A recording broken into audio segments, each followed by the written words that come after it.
Assalamualaikum warahmatullahi wabarakatuh. Kami dari kelompok 2 akan mempresentasikan hasil diskusi kami mengenai asuhan keperawatan pada anak dengan kelainan otak saraf, yaitu meningitis.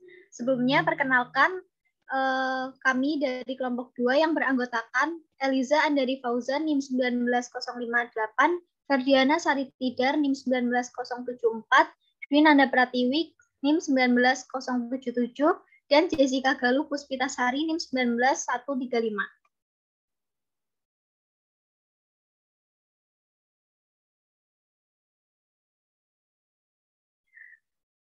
Pada kali ini topik pembahasannya yaitu konsep teori, asuhan keperawatan, tren dan isu, dan yang terakhir kesimpulan. Next. Yang pertama yaitu konsep teori. Anatomi fisiologi otak. Otak merupakan pusat motor seluruh tubuh yang terdiri dari cerebrum, cerebellum, dan batang otak. Otak ini dilapisi oleh selaput meninges untuk melindungi struktur saraf yang halus, membawa pembuluh darah, dan sekresi cairan cerebrospinal yang dibagi menjadi 3 lapis, yaitu durameter, arachnoid, dan pia-meter. Next. Selanjutnya untuk definisi meningitis. Meningitis merupakan suatu penyakit akibat kejadian infeksi yang disebabkan oleh virus, bakteri, atau jamur yang telah masuk dalam darah dan selanjutnya masuk dalam cairan otak. Meningitis ini menyerang pada selaput pelapis otak yaitu meninges dan sumsum tulang belakang manusia. Next. Faktor penyebab dan risiko meningitis. Yang pertama yaitu oleh bakteri. Kedua, faktor predisposisinya laki-laki lebih sering terkena daripada perempuan. 3, faktor maternal seperti ruptur membran fetal dan infeksi maternal.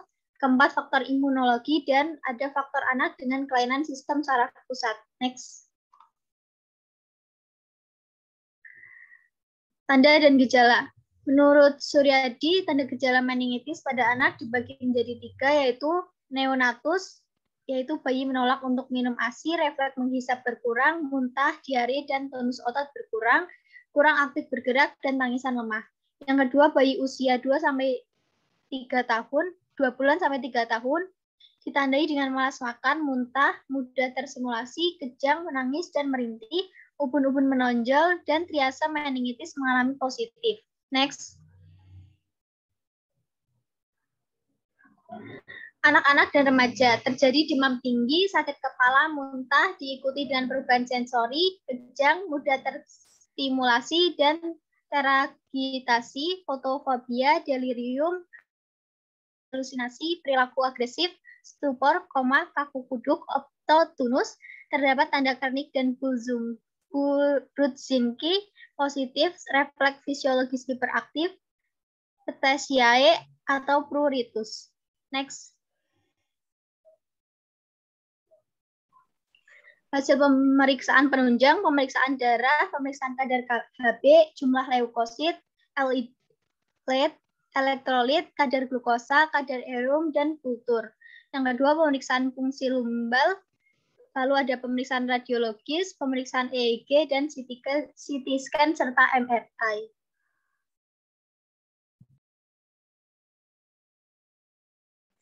Untuk pengobatan farmakologi, yaitu di sini ada pemberian antibiotik, pemberian steroid, pemberian antipiretik, pemberian antikonvulsan, pemberian neuroprotektor, melakukan pembedahan, pemberian cairan intravena, pemberian diazepam secara IV, pemberian antibiotik. Next. Untuk pengobatan non-farmakologi, yaitu yang pertama melakukan isolasi, yang kedua yaitu melakukan terapi antimikroba dengan pemberian antibiotik, kemudian mempertahankan hidrasi optimum, yang keempat mencegah dan mengobati adanya komplikasi, yang kelima mengontrol kejang dengan pemberian terapi antiepilepsi, dan yang terakhir yaitu mempertahankan ventilasi. Next. Kemudian ada mengurangi peningkatan tekanan intrakarnial, penata laksanaan shock bakterial, mengontrol perubahan suhu lingkungan yang ekstrim, memperbaiki anemia, dan melakukan perawatan ketika kejang. Next. Untuk asuhan keperawatannya yaitu next.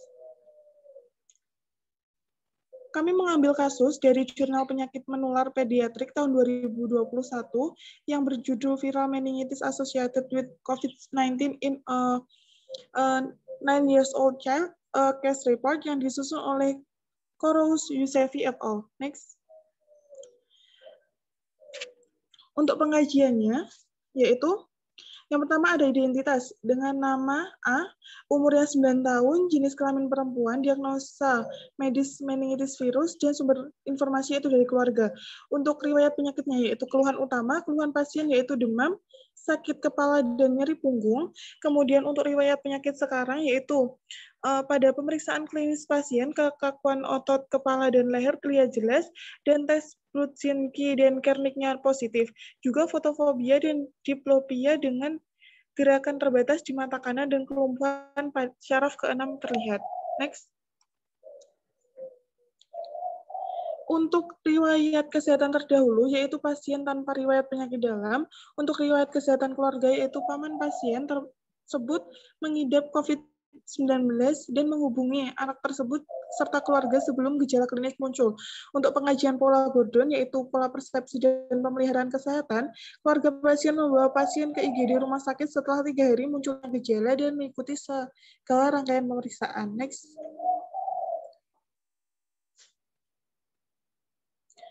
Untuk pola nutrisi dan metabolik, ada biomedical sign, yaitu yang pertama dehidrogenasi laktat, 501 U/L, leukosit 19.000, neutrofil 88%, limfosit 6%, monosit 6%, protein C negatif reaktif, positif, laju sedimentasi eritrosit 108 mm per jam.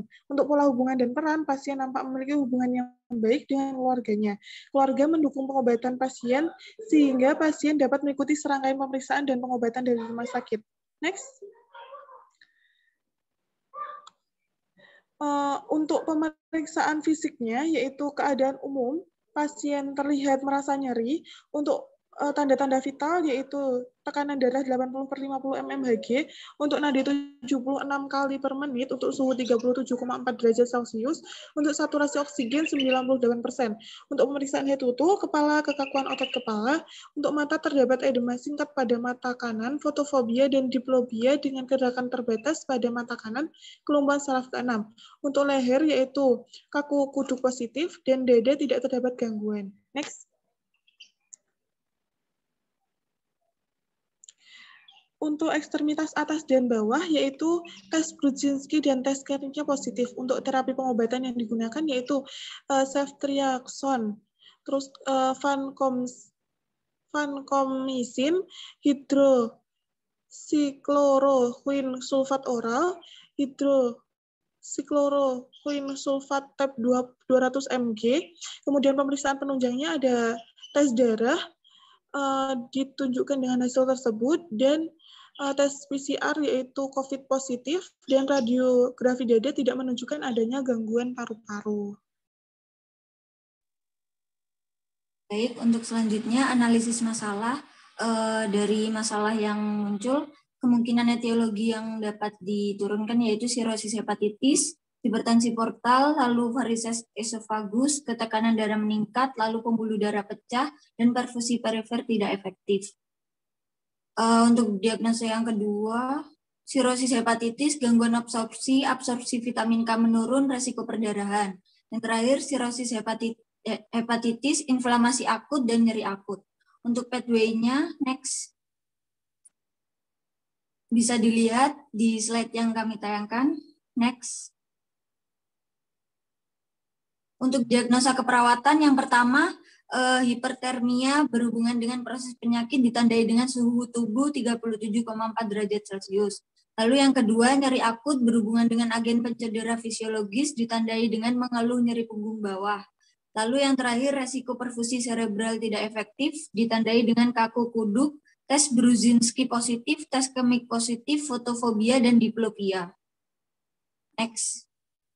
Untuk intervensi keperawatan, setelah dilakukan intervensi selama 3 kali 24 jam, maka suhu tubuh membaik dengan kriteria hasil termoregulasi. Yang pertama, suhu tubuh membaik dari skala 2 ditingkatkan ke skala 5.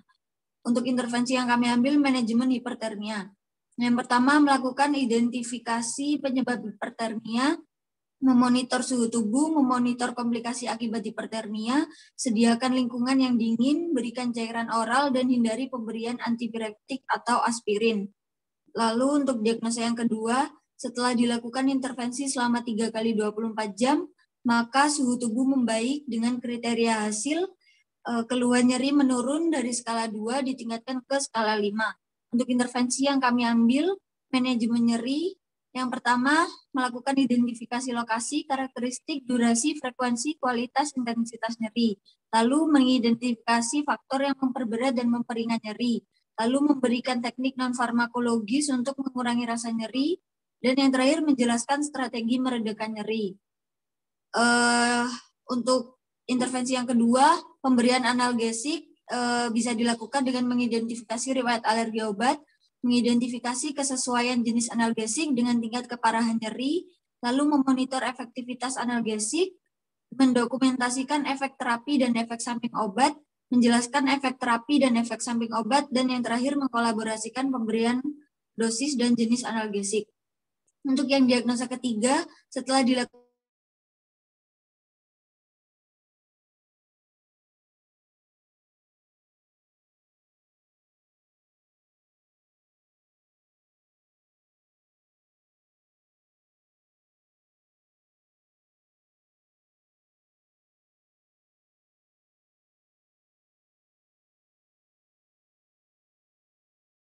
identifikasi penyebab peningkatan TIK. Yang kedua, memonitor tanda atau gejala peningkatan TIK, lalu memonitor CPP, cerebral perfusion pressure, lalu mempertahankan suhu tubuh normal, dan selanjutnya melakukan kolaborasi pemberian sedasi dan antikonvulsan. Next.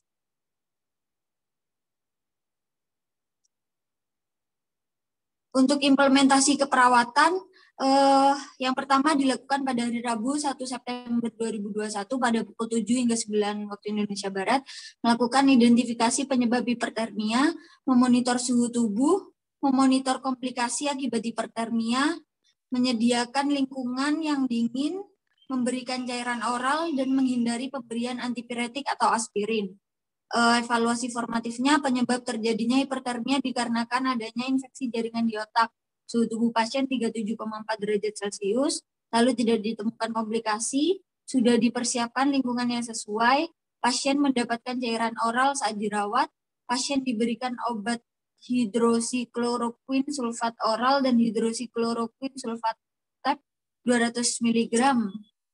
Lalu untuk diagnosa yang kedua, implementasinya mengidentifikasi lokasi, karakteristik, durasi, frekuensi. Lalu mengidentifikasi faktor yang memperberat dan memperingan nyeri, memberikan teknik non-farmakologis untuk mengurangi rasa nyeri, menjelaskan strategi meredakan nyeri, mengidentifikasi riwayat alergi obat, mengidentifikasi kesesuaian jenis analgesik dengan tingkat keparahan nyeri, memonitor efektivitas analgesik, mendokumentasikan efek terapi dan efek samping obat, menjelaskan efek terapi dan efek samping obat. Dan yang terakhir, mengkolaborasikan pemberian dosis dan jenis analgetik. Next.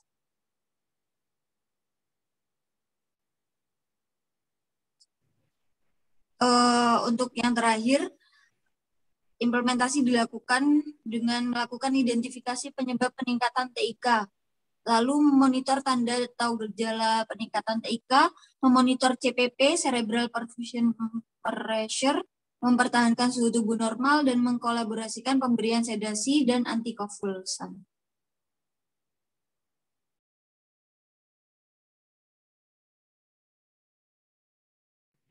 Baik, untuk evaluasi keperawatannya, di sini dilakukan pada hari Rabu 1 September 2021 pukul 1 sampai 1.30 waktu Indonesia Barat dengan diagnosis hipertermi dengan evaluasi subjektif tidak diketahui. Kemudian untuk objektifnya, suhu tubuh pasien mulai membaik, pasien diberi acetaminophen oral selama 3 hari untuk mengatasi demamnya. Kemudian pemantauan tanda TTV dengan tekanan darah 80/50 mmHg, nadi 76 kali per menit, dan saturasi oksigen 98%. Untuk indikator suhu tubuhnya untuk skor saat ini adalah 2 dan skor targetnya 4. Kemudian untuk planningnya yaitu lanjutkan intervensi nomor 2, 3, 4, 5, dan 6. Untuk diagnosis kedua yaitu nyeri akut, dihasilkan data subjektif, yaitu pasien mengatakan merasa sakit kepala menurun, kemudian pasien mengatakan nyeri pada punggung bawah masih terasa. Kemudian untuk data objektifnya, yaitu dengan pemberian obat ceftriaxone dan acetaminophen oral selama 3 hari untuk mengatasi sakit kepala. Untuk indikator yang dialami pasien dengan keluhan tingkat nyeri, skor saat ini adalah 2 dan skor targetnya adalah 3. Untuk planning, lanjutkan intervensi nomor 3, 6, 7, 8, dan 10. Untuk diagnosis ketiga atau yang terakhir dengan resiko perfusi cerebral tidak efektif, didapatkan evaluasi subjektif, pasien mengeluh sakit kepala, kemudian pasien mengatakan masih terasa kaku pada bagian kepala dan leher. Untuk data objektifnya, pasien diberikan obat ceftriaxone dan vancomycin dengan suhu tubuh pasien mulai membaik atau normal. Untuk indikator yang ingin dicapai, yaitu sakit kepala, skor saat ini 2 dan skor targetnya 3. Demamnya, skor saat ini 2 dan skor targetnya 3. Refleks syarafnya saat ini 3 dan skor targetnya 4. Masalah masih ada dan perencanaannya efektif, kemudian akan dilanjutkan untuk intervensi nomor 2, 3, 4, dan 5. Untuk tren dan isu yang kami ambil, yaitu dengan judul ferritin cairan cerebrospinal sebagai biomarker untuk membedakan meningitis bakterialis dan meningitis tuberkulosis yang ditulis oleh Fitria Nuraini, Zulfikar DLH, dan Purboyo Solek dalam jurnal Sari Pediatri volume 21 nomor 4 tahun 2019 dengan hasil atau kesimpulan dari jurnal itu adalah ferritin CSS adalah salah satu biomarker yang mempunyai potensi untuk menunjukkan perbedaan antara meningitis TBC dan bakterialis. Berdasarkan penelitian juga didapatkan kadar ferritin CSS pada meningitis TBS lebih tinggi dari bakterialis dan ada perbedaan yang bermakna di antara keduanya, sehingga ferritin CSS dapat membantu membedakan meningitis TBC dan bakterialis. Kemudian untuk kesimpulan dari makalah kami adalah meningitis merupakan sebuah peradangan pada meningen yang merupakan membran yang melapisi otak dan medula spinalis. Peradangan pada meningen ini khususnya terjadi pada bagian anaknoid dan piameter atau leptomeningen. Penyebab meningitis pada anak dapat disebabkan oleh faktor bakteri, predisposisi, internal, maternal, imunologi, dan faktor anak dengan kelainan sistem saraf pusat. Etiologi yang dapat ditemukan pada meningitis adalah demam tinggi, sakit kepala, muntah diikuti dengan perubahan sensori, kejang, kemudian ada mudah terstimulasi dan teragitasi. Fotopia, delirium, halusinasi, perilaku agresif, stupor, koma, kaku kuduk, opistotunus, kemudian juga ada terdapat tanda Kernik dan Brudzinski positif, refleks fisiologis hiperaktif, praktisen, dan pruritus menunjukkan adanya infeksi meningokokal. Dalam penata laksanaannya, meningitis dapat dibedakan secara farmakologis dan non-farmakologis. Berikut adalah daftar pustaka yang kami gunakan dalam penyusunan makalah. Sekian presentasi dari kami. Apabila ada kurang lebihnya kami mohon maaf. Wassalamualaikum warahmatullahi wabarakatuh.